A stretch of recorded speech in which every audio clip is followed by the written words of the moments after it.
তাড়াতাড়ি করো ভাই। এই তো গোপাল দাদা, এই তো খানিকক্ষণের মধ্যেই সব শস্য ওই বস্তাবন্দি হয়ে যাবে। খুব ভালো কথা। তাহলে কাল সকাল সকালই সব বস্তা গরুর গাড়িতে চাপিয়ে মুর্শিদাবাদে নবাবের কাছে পাঠিয়ে দেওয়া যাবে। আচ্ছা ভাই, চাল ডালগুলো সব ভালো করে ঝাড়া বাছা করে নিয়েছো তো? দেখো যেন কোনো শস্যের সাথে আবার কাঁকড় মাটি না মিশে যায়। তুমি নিশ্চিন্তে থাকতে পারো, সব একেবারে ঝাড়া বাছা। তা কাজ তো প্রায় মিটে এলো দেখছি। আমি তাহলে এখন গিয়ে মহারাজকে খবরটা দিয়ে আসি। হ্যাঁ হ্যাঁ হ্যাঁ, তুমি নিশ্চিন্তে যেতে পারো।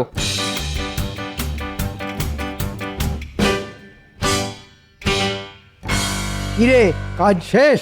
আর ঘন্টাখানেকের মধ্যেই হয়ে যাবে। শোন, কিছু বস্তায় শস্যের সাথে কাঁকড় মাটি নুড়ি ভেজাল মিশিয়ে দে। ভেজাল?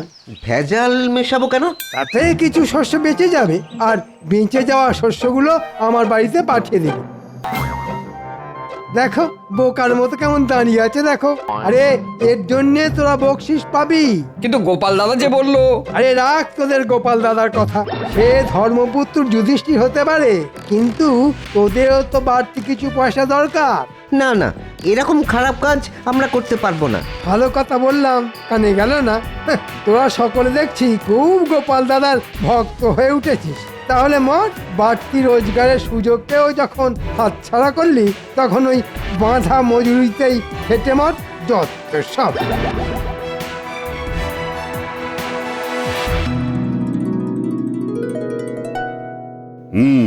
বুঝলে রানী, মাঠ থেকে শস্য কেটে নবাবের কাছে পাঠাতে মন্ত্রী এত গড়িমসি করছিল যে কি বলবো। ভাগ্যিস গোপাল সে দায়িত্ব নিল।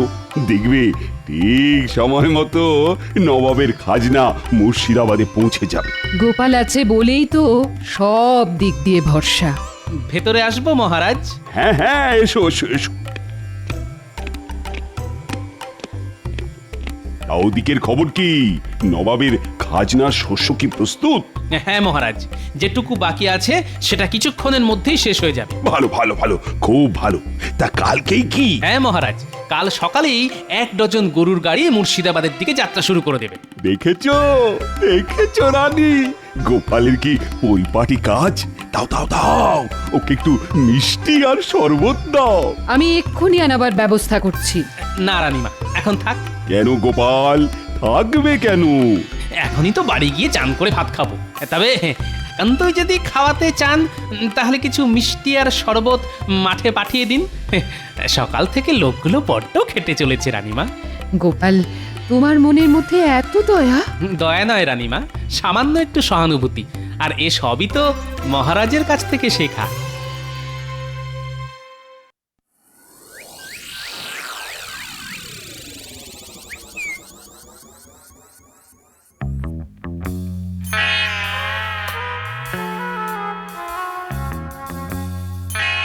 ভেবেছিলাম বস্তায় ভেজাল মিশিয়ে দিয়ে কিছু বাড়তি রোজগার করব, কিন্তু ওই পেট মোটাটার জন্যে আমার সে বাড়া ভাতে ছাই পড়ে গেল।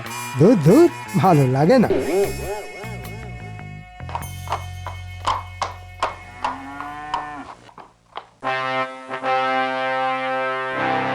বল কি উজির, খাজনা এসে গেছে?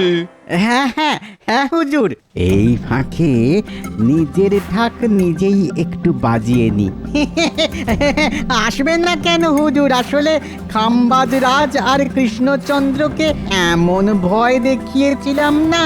ভয় দেখিয়েছিলে? দারুণ ভয় দেখিয়েছিলাম। স্পষ্ট ভাষায় জানিয়ে দিয়েছিলাম যে নির্দিষ্ট সময়ের মধ্যে খাজনা না এসে পৌঁছলে মোটা রকমের জরিমানা করা হবে। বাবা বাবা বাবা বাবা, বহুত খুব বহুত খুব বহুত খুব। এই না হলে আমার উজির। হ্যাঁ তা উজির, ওই তুই সব চাল ডালগুলো রেখেছো কোথায়? আমাদের সব থেকে বড় ভাড়ারে। নিজের চোখে যদি একবার দেখতেন দিল, তাহলে একেবারে খুশ হয়ে যেত আপনার। আহা, কত বস্তা কত বস্তা। তাহলে চলো একটু দিল খুশ করে আসা যাক। যাবেন? হ্যাঁ, ভাড়ারে গিয়ে বস্তাগুলো একবার নিজের চোখে দেখে আসা যাক। তাই চলুন জাহাপানা।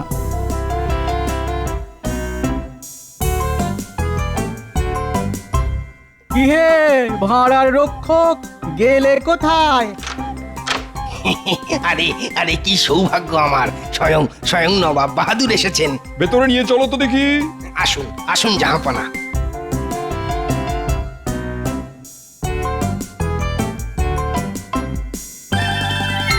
বাবা বাবা বাবা, চমৎকার সাজিয়ে রেখেছো দেখছি। সে তো রেখেছি, কিন্তু কিন্তু একটু গোলমাল ধরা পড়েছে হুজুর। গোলমাল? কিসের গোলমাল? আগে ওই কিছু বস্তার শস্যে ওই কাঁকড় মাটি এই সব ধরা পড়েছে। ঠিকই, কে করেছে এমন বেয়াদবি? আগে আগে সেটাই তো বুঝতে পারছি না জাহাপানা। আসলে আসলে কৃষ্ণনগর আর খাম্বাজ এই দুই রাজ্য থেকে একসঙ্গে এত বস্তা এসে পড়েছিল যে ওই তাড়াহুড়োর মাথায় শুধু বস্তা গুনতি করেই ভাঁড়ারে তুলে ফেলা হয়েছে। কিন্তু এখন কয়েকটা বস্তা খুলতেই দেখা যাচ্ছে যে কতল করবো? আমার সঙ্গে এমন তঞ্চকতা করছে? যে আমার সঙ্গে এরকম তঞ্চকতা করেছে তার ধর থেকে মুন্ডু আলাদা করে দেবো। সে না হয় করবেন, কিন্তু কিন্তু যে এই কাজটা করেছে তাকে ধরবেন কি করে?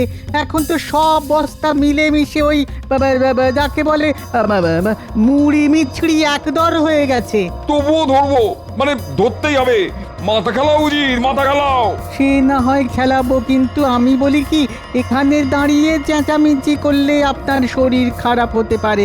তার চেয়ে চলুন প্রাসাদে ফিরে চলুন, ঠান্ডা মাথায় দুজনে মিলে কিছু একটা ভাবা যেতে পারে।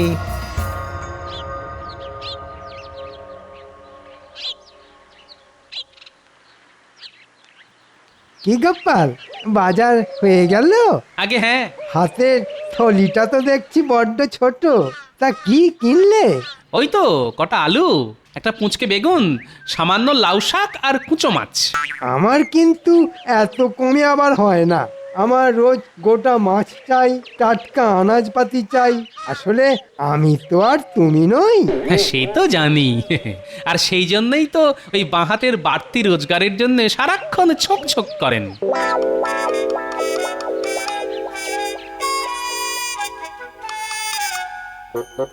খুব বেড়েছো গোপাল, দাঁড়াও, সুযোগ পেলে এমন অবস্থা করব না যে কেঁদে আর কুল পাবে না।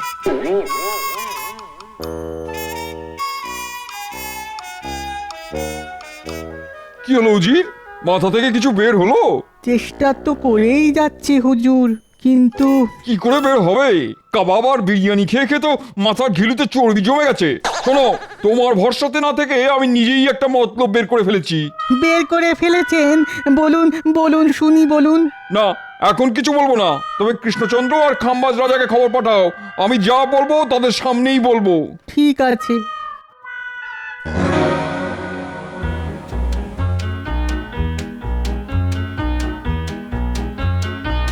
এই যে বুড়ো, একটু যাও তো। এই দুপুরবেলা কোথায় যাব প্রাণেশ্বরী? এই রাজবাড়িতে গিয়ে কুঁচো মাছের লাউ শাক চচ্চড়ি দিয়ে এসো। মহারাজ খেয়ে বলবেন কেমন রেঁধেছি আমি। অমৃত না গরল? দাও তাহলে, দিয়ে আসি।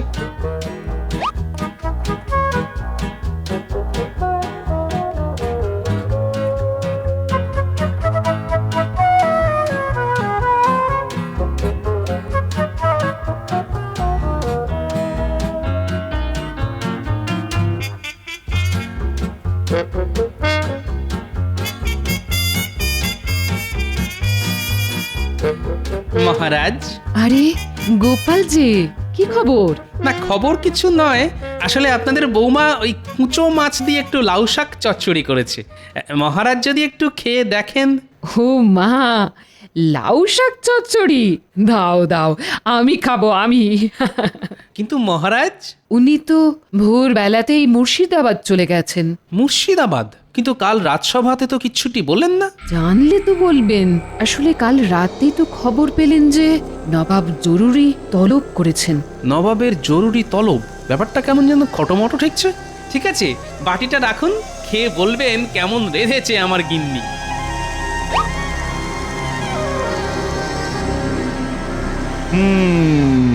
তোমরা দুজনেই নির্দিষ্ট সময়ের মধ্যে খাজনা বাবদ অনেক ধান চাল পাঠিয়েছো, এর জন্য আমি খুব খুশি। আগে আপনাকে খুশি করাই তো আমার কর্তব্য। কিন্তু তার মধ্যে অনেক বস্তায় ভেজাল আছে। মানে অনেক বস্তাতে ধান চালের সঙ্গে কাঁকড় মাটি আর নুড়ি মেশানো আছে। সে কি? আমি কিন্তু কোনো ভেজাল বস্তা পাঠাইনি হুজুর। আমিও পাঠাইনি। দুজনেই যদি না পাঠাও তাহলে পাঠালো কে? ভূতে? বলুন বলুন, কে পাঠালো বলুন? ভূতে? সেটা কি করে বলি বলুন তো? এখন সব বস্তা মিলেমিশে গেছে, তাই আসল অপরাধী যে কে সেটা বোঝা যাচ্ছে না। তবে আপনাদের মধ্যে একজন তো পাঠিয়েছেই। তোমরা যদি নিজেদের দোষ স্বীকার করে নাও তাহলে শাস্তি কমে যাবে, আর অস্বীকার করলে কি যে হবে সেটা তোমরা কল্পনাও করতে পারছো না। জানতাম তোমরা নিজের মুখে কেউ দোষ স্বীকার করবে না, তাই আমি এক গুণিনের কাছে গিয়েছিলাম। তিনি আমাকে 2খানা গাছের বীজ দিয়েছেন, আর সেই বীজ এখন আমি তোমাদের দেবো। গাছের বীজ নিয়ে কি করব জাহাপানা? তবে পুঁতবে। গুনিন বলেছেন যার মনের মধ্যে পাপ আছে, মানে যে বস্তায় কাকড় মিশিয়েছে, এ বীজ থেকে কখনোই গাছ বের করতে পারবে না, আর যে নির্দোষ একমাত্র তার বীজ থেকেই গাছ বের হবে। উজির, আদেশ করুন জাহাপানা। ওদের একটা করে বীজ দিয়ে নিজেদের রাজ্যে পাঠিয়ে দাও। আমি এক্ষুনি দুজনের হাতে 2টো বীজ ধরিয়ে দিয়ে যাবার রাস্তাটা দেখিয়ে দিচ্ছি। আর ওদের বলে দিও ঠিক 1 মাস বাদে টপ শুদ্ধ গাছ এনে আমায় দেখাতে হবে। গাছ দেখাতে পারলে বেঁচে গেল, আর না দেখালে মৃত্যু। হ্যাঁ, হা, হা, হা, হা।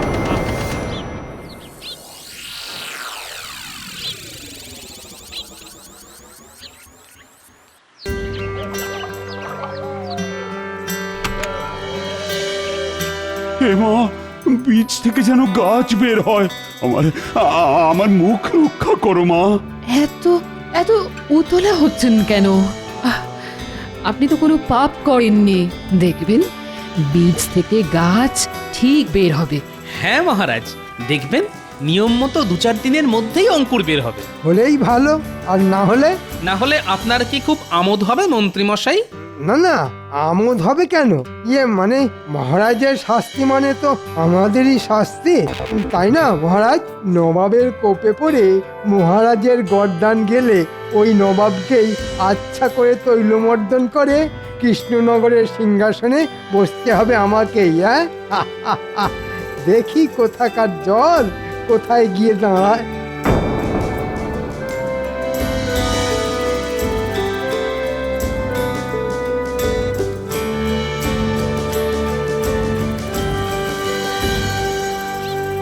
মহারাজ, আমাদের ডেকেছেন?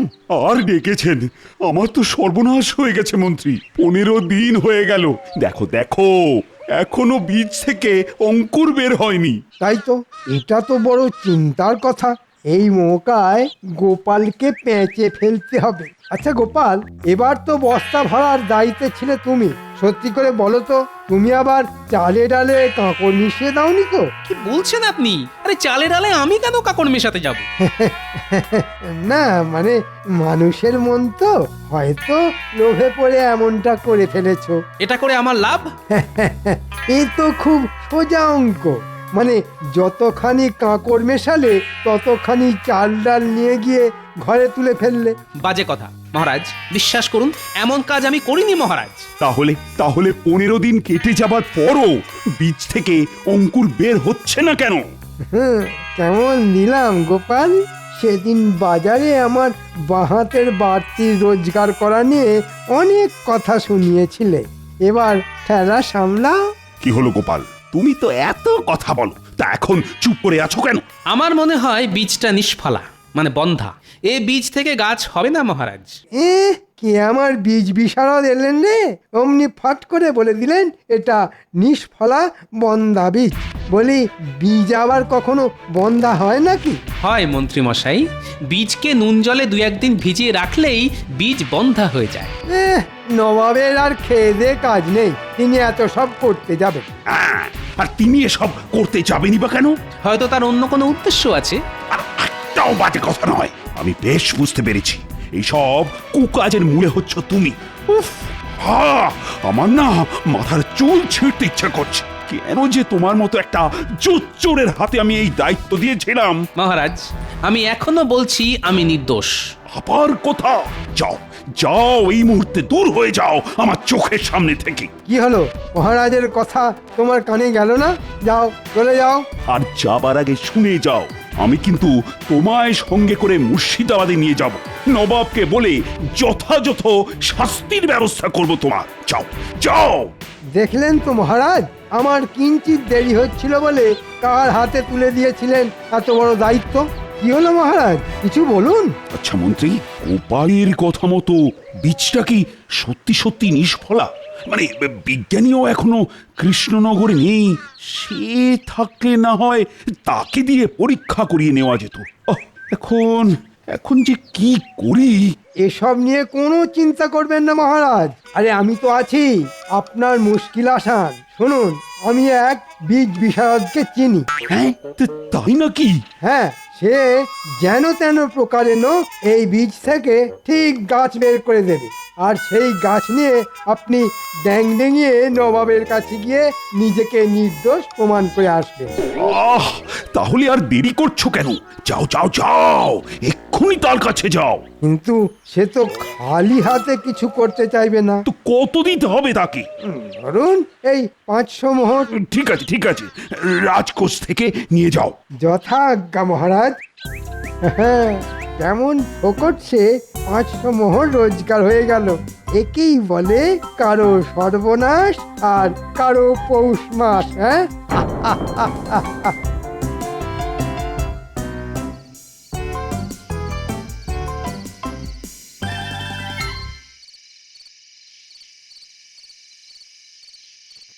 ভেতরে আসবো রানীমা?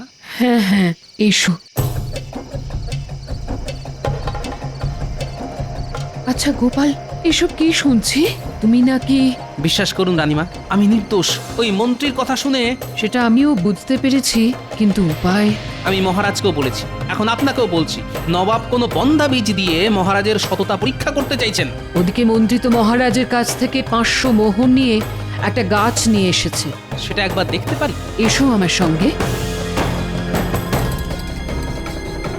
কি, কিন্তু লাউ গাছ। কিন্তু নবাব যেটা দিয়েছিলেন সেটা তো যতদূর মনে হয়েছিল তেঁতুল গাছের বীজ। তাই তো রানীমা, আমি হলফ করে বলতে পারি, এ গাছ নিয়ে গেলে মহারাজ কিন্তু ধনে প্রাণে মারা যাবেন। তাহলে কি করব এখন? মহারাজের যাবার দিন যেমন করেই হোক টপ থেকে এই গাছটা উপড়ে ফেলে দেবেন। আমি এখন যাই রানীমা, যে কোনো মুহূর্তে মহারাজ আবার এসে পড়তে পারেন।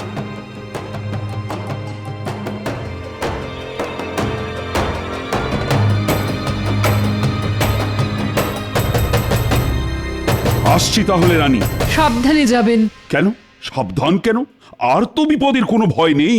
গোপাল আমার সাথে শত্রুতা করলেও মন্ত্রী তো আসল কাজটা করেই দিয়েছে। আমার টবে শুধু বীজ থেকে অঙ্কুরি বের হয়নি, লাউ গাছ যে লাখ লাখ লাখ লাখ করে বেড়ে উঠেছে। নবাব দেখবেন আর নির্দোষ বলে আমায় ছেড়ে দেবেন।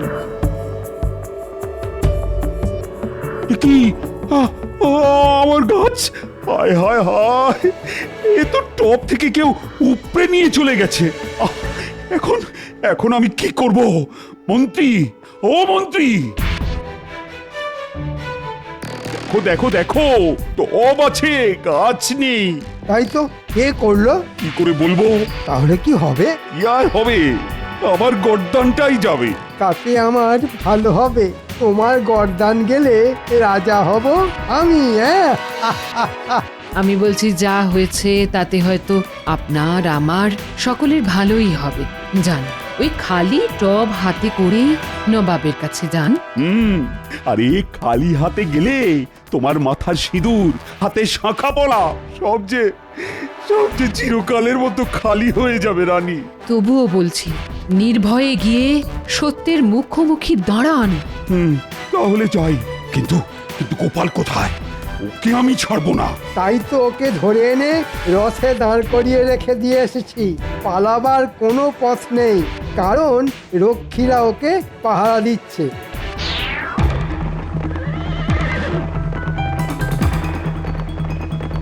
গোপাল, আজই মনে হচ্ছে তোমার শেষ দিন, কারণ আমার ঘাড়ে দোষ এসে পড়লে আমি কিন্তু সব দোষ তোমার ঘাড়ে চাপিয়ে দেব।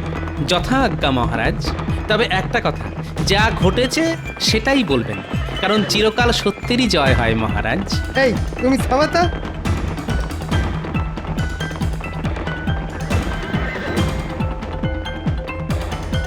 বীজ থেকে গাছ হয়েছে। হ্যাঁ মহারাজ, এই এতখানি একটা তেঁতুল গাছ। বহুত খুব নিয়ে এসো নিয়ে এসো। মন্ত্রী, গাছ নিয়ে এসো। এই যে হুজুর। বহুত খুব বহুত খুব। কৃষ্ণচন্দ্র, তোমার গাছের কি খবর? বীজ থেকে গাছ হয়নি হুজুর। তাহলে দেখলেন তো জাহাপনা, আমরা নির্দোষ আর ওই কৃষ্ণচন্দ্রই দোষী। খামোশ! আর একটা কথা বললে না, ধর থেকে মুন্ডু আলাদা করে দেবো। তোমাদের যে বীজ দিয়েছিলাম তার থেকে কোনোদিনও গাছ বের হতে পারে না, কারণ ওগুলো নুন জলে ভিজিয়ে আমি নির্বীজ করে দিয়েছিলাম। কিন্তু আপনি এটা করলেন কেন? এটা ছিল আমার একটা চাল। আমি জানতাম যে দোষী সে নিশ্চয়ই আমার ফাঁদে পা দিয়ে অন্য একটা গাছ এনে আমায় দেখাবে। দেখলেন তো মহারাজ, আমার কথা মিলল কিনা? আমায় আমায় ক্ষমা করে দিন জাহাপানা, কথা দিচ্ছি এমন অপরাধ আর কোনোদিন করব না। কৃষ্ণচন্দ্র, তোমার সততার পুরস্কার হিসেবে তুমি পাবে ৫,০০০ মোহর আর ৩ বছরের জন্য খাজনা মুকুব। আসলে আমিও আমার মন্ত্রীর কথায় আপনার পাতা ফাঁদে পা দিতে যাচ্ছিলাম, কিন্তু গোপালের জন্যই আমি রক্ষা পেলাম। যা, এবারেও আমে দুধে মিশে গেল। গোপাল, ও গোপাল, আমি না বুঝে তোমায় সন্দেহ করেছিলাম। আমায় তুমি ক্ষমা করে দাও গোপাল। আমার কি হবে জাহাপানা? কি হবে? মুন্ডু না নিলেও তুমি আর তোমার মন্ত্রী যাবে কারাগারে। হ্যাঁ নয় হ্যাঁ।